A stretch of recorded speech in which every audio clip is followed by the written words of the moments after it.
to World Builders Library. We're in the main reading room today. Comfy, nap-ready couches and king's chairs for all. We've got some low music on in the background, but if you're not into techno, we can change it to something more genre appropriate.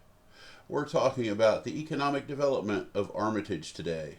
This is episode 6, but the 8th video of the playlist due to some character building exercises.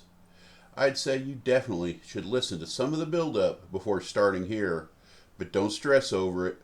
Overall, these are pretty short videos, although I have a feeling we're breaking that rule today. First, a note from previous episodes.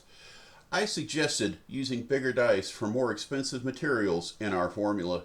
It implies that gold mines are always better than iron mines, silver better than salt, and so forth. All things being equal, this is true. But things are never equal. A high-quality, high-producing tin mine can definitely make more money than a low-producing gold mine. If you are a DM using this system, it is very much a beginning. Don't be rigid. These games have game masters for a reason. Alright, let's get into it by resolving last year. Let's start with the formula. 3d6 gives us a 12. 3d4 gives us an 8. 12 minus 8, that's a 4, times 1,000 is the profit of 4,000 gold. That's a good year. Not crazy good, but just above average. Our next roll is for trade. This affects what percentage of our product we can move. Now keep in mind, we're not dealing with a whole bunch of stuff, so this isn't a over-the-top roll that we're attempting. Basically, we want to know if enough trade capacity moves into and through Armitage to completely sell out our product. Treating the scores as attributes, this turns into a d20 minus 4 for us. But what do they really need? What's the DC? It's low. I'd say a 5. At a minus 4, that still leaves us plenty of room for failure, or at least inadequacy. But I'm letting last year's high roll give them a plus 1. If you remember, the party bought extra goods last year to incentivize these guys to come back. Hey, another good roll. 18 for a 14. More than enough to move it all, which they will. This could be stored as raw ore just as easily if enough trade capacity did not pass through. Point is, the party has 4,000 in profits plus 3,000 from last year. They are not adding personal money to the pot this year. At least they don't plan to. Next roll, amenities. The townsfolk have money to spend. Not adventurer kind of money, but enough to want nice things. A fancy meal once a month, a place to gamble, good clothing from the dressmakers, spices, fresh vegetables. It's a whole list of things. The things normal people want in just everyday life. There are lots of reasons for people to leave. However, it's also still a land of opportunity with lots of room to grow. Let's roll. Hey, 16 on the dice.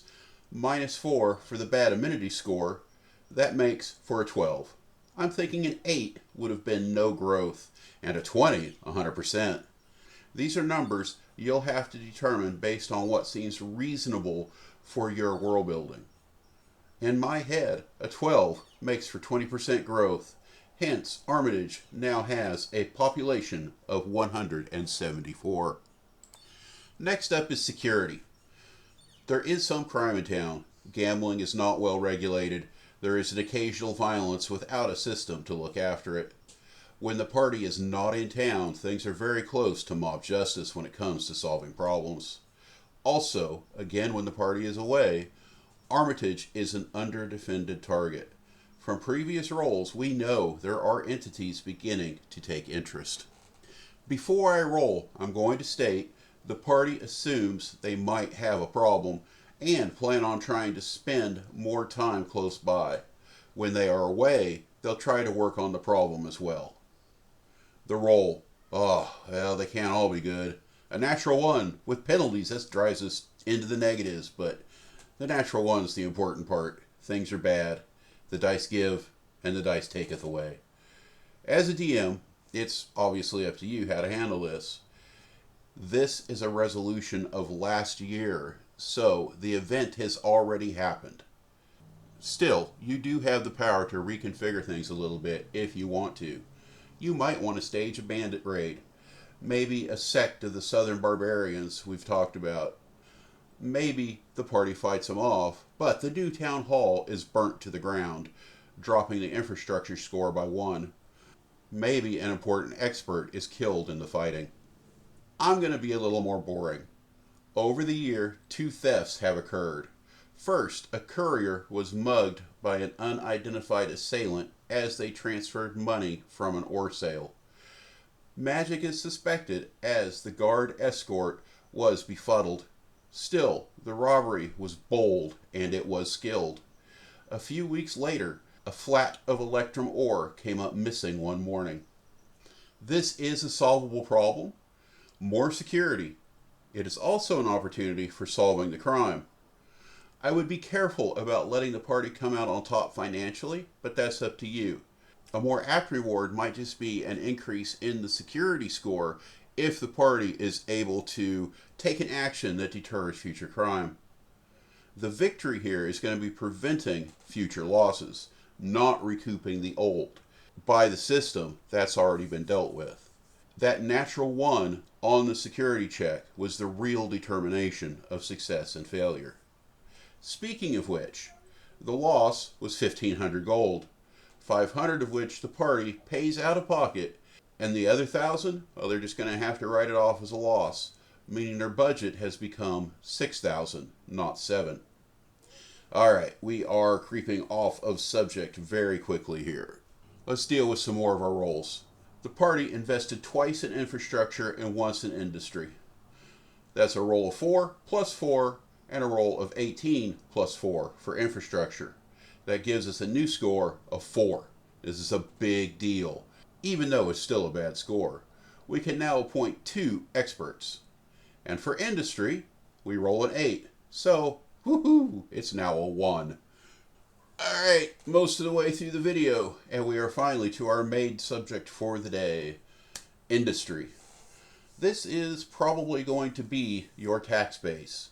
The economic activity of the city is going to generate revenue for the shop owners, for individuals, but also for the city itself. One of the most common ways for a non-modern economy to make money is through fees and simple taxes. It might be operating licenses, taxes on profits, property taxes, imports, sales. It might just be that once a year the city assessors make decisions on what individual businesses owe. The most common method of taxation the posse is used to seeing is a combination of gate tolls, licensing fees, and yearly assessments for both citizens and businesses. They have no reason to differ, but they have nothing to tax. There's a bar in town, and there are a few very small businesses, which we are going to figure out today. So for the most part, the rest of this video is going to be setting us up for the future as the town grows, and introducing some stuff out of my development document, specifically a list of potential medieval, magic medieval type businesses. There are a lot of shops and services that can exist in a fantasy setting. Most of them are things that you might have seen on Earth pre-20th century. Some need special conditions of magic and monsters to facilitate. Many of them will be affected by your personal world-building choices. I have about 100 on my list. What about yours? And what can we say about the businesses of Armitage? We know there is a state-owned electrum mine. Mind you, state-owned means party-owned for our discussion. We know there is a bar. The Ponderosa Posse funded its creation and are its biggest customers. However, it is run by a human named Grody Kane, who will own it outright in 10 years or so, per his arrangement with our heroes. We know the party's bastion facilities contribute to the economy, but right now we've only determined half of those: a barracks, garden, sanctuary, and a storehouse. I'm going to say there are also 3 other storefront businesses and 5 home-based. Let's determine those at random, loosely using the chart. I'll use an app to generate some quick numbers. 81, 69, 66, 59, 48, 22, 10, and 4. We're going to equate that to a chicken butcher, a barber, a dressmaker, a metal worker, a smoke shop, an herb shop, an oil merchant, and secondhand clothing. I'm not going into a ton of detail, but let's think some things through just for fun. Now, the last 5 in that list are development levels 1 through 3. By definition, they don't have storefronts. That means if you're going to go looking for a cigar, you're going to knock politely at Bob's front door and ask if he's busy. You're going to talk like friends, hopefully, and buy what you need. He's going to try to keep the kids out of your way, and if you're lucky, his wife will offer you some tea. Now, the Gatters, they have a whole pile of folks living in their modest little hovel. Dad and the oldest boys, well, they work in the mine, but Mom's no slouch. She takes out a crew all the way out into the desert once every couple of weeks and comes back with barrels of ground oil she has found in the desert. Only they know where this oil bubbles to the surface. And rumor has it the last guy who followed them out there, well, he died in a mining accident the very next day. The oil is smoky, but it burns bright and slow. Just an ounce will keep a lantern going for 10 hours. Maisel is one of the locals who co-ops with Madge at her gardens. They stay away from the remedy business, but grind out their cinnamon just right, and their tea leaves are always perfect. Doris, Dale, and Dellen are all mentioned right after the Ponderosa party and the late Lord Armitage himself when talking about the settlement's founders. More than a few townsfolk keep chickens, but Doris has the most. She was one of the first to build something in this town that was more than just a home. The chicken shack buys chickens and sells the prepared meat to those who don't have the time or patience for it. Doris certainly owns plenty of chickens herself and sells eggs as a side business. Dale tore up his leg in a mining mishap during the first month of its operations. It was the best thing that ever happened to him. Far less stressful cutting hair. He doesn't pay rent and often forgets to charge his customers. Hey, here's a chart. So, when you're working with a town in detail, you can give every business there a development level. We've mentioned the number a few times. 1 through 3, you're working out of the house. Probably. Maybe with a 3 and a 4, you're working out of a small market. Above those numbers, you definitely have a store shop. And of course, the higher you go, the better the business, the more prominent, the more expensive it is, the more they can charge, the more well known they are. Now, you're going to have to forgive me, because up until about 10 minutes ago, the whole development system was a 0 through 7 scale. It's a little silly, but that's how we got started when it was all very, very informal. But now we're converting everything to something more inclusive, formal, and rational. It's a 1 to 20 system. Who knew? D&D and a D20. The higher you go on the scale, the more rock solid their foundations are going to be. And I mean that quite literally. There's no internet here. Everything is brick and mortar in one fashion or another. These charts are a steady escalation of quality until you get into the higher realms. A 20, that's going to be the best in the world. A 19, best in the super region. 18, best in the kingdom. 17, best locally. 16, you're really special, but you're probably not known as the best. Once again, it's up to you on how closely you want to track this stuff. When I write up a new city or a new region, I make a few rolls. What are the top businesses? What are the weirdest ones? And what are they missing? Developing almost from scratch is going to be a little different. I think we would definitely want to keep an idea of how many businesses are in each range, say 1 to 5, 6 to 10, and 11 to 14. However, honestly, now that I have a starting list, I'm probably going to put a lot more effort into this than I should. This is the part of the game that I enjoy. So these are things that my players are never going to want to know, but I'm probably going to have fun with, and you're going to have to listen to me. Now remember, the players, they're going to be able to influence all of this growth. The industrial score matters, and investments there are going to drive up these numbers over time.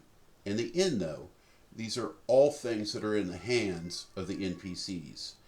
The party doesn't directly profit from Dellen's dressmaker shop.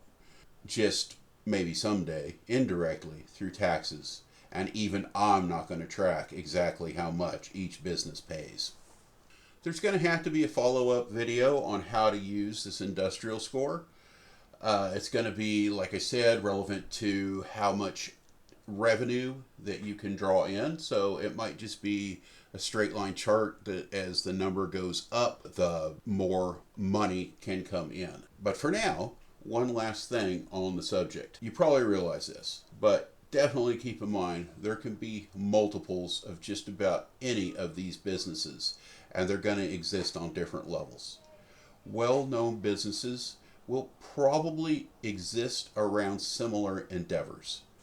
You're probably not going to have the best restaurant in the region unless you exist at a foodie destination. Same with blacksmiths. The best will grow out of a community of metalworkers, not some isolated forge on the side of a mountain. This is a general rule. You are the DM.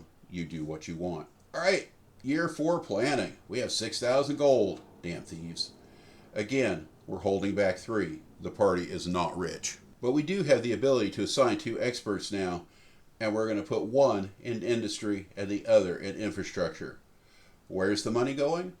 1K each in security, the mine, and amenities. In addition, any group of players is going to spend a lot of time telling their DM all the things that they are doing to prevent future crimes, including spending half their year adventuring in the barbarian lands. They are convinced that this is the source of the threat. It's not, by the way. But as a DM, I already know what this threat is. I had to come up with something because of the role. And from the beginning, we had the low security score. So we knew, there's money coming in and out. There's value here. I need to be prepared and have some plan. I know where the threat is, and I know what the players need to do to have some chance to eventually figure it out. But most of all, this is dice driven. It's all about that security roll. Now what I will do is lay out a few clues when they get a little bit closer to looking the right direction. When they eventually game it out, part of the reward, again we talked about this earlier, it's going to be a point or two added to that security score. That's the type of game you're playing. It all comes back to that. Faced with adversity, the party is trying to be more proactive in other ways too. Their industry investment money is going to more permanent structures in the market area. Amenities will go to subsidizing a number of new and nicer homes for the city's most deserving citizens, and a new union hall for the miners. All right, last thing, real quick. This is something I wanted to mention last time. Didn't get around to it. This time I decided, whatever, we'll just do a 6-hour video. What about bad experts? You look at this chart, and we're trying to improve some fields that have experts that are just bad. They're going to have penalties. Well, frankly, we're just not using them. The expert scores represent the best options that we have among the NPCs for that skill, and also reflects who's willing to help. The players can easily see that these people are, their heart's in the right place, they're there. They might even have names, but they're not a real choice. Even if we don't hammer out the details, the investment money can go into some very basic improvements, no expert required. When an expert is used, it is because the party knows their potential and are willing to give them a say. So in trade, you use the expert even though you aren't assigning him. Invest the 1,000 gold and take the +1 bonus. If you're putting 1,000 in amenities, however, you tell the guy to stay out of the decision-making process and just take the straight roll. These are cases where you usually don't have to take the penalties if you don't want to. Alternatively, if you want to make things more difficult, you can create a scenario where these experts are entitled nobles or appointed by outside forces. Maybe you're just stuck with them and have to overcome them as a hurdle.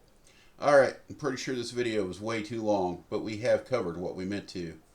I'll probably do the last 2 character write-ups over the next 2 weeks to get that finished up. Maybe we'll do a little extra content with our national days off. We'll see how that works out. In the meantime, I hope you all have a wonderful rest of the day. You all matter to this world, and I'm glad that you're in it. Cheers.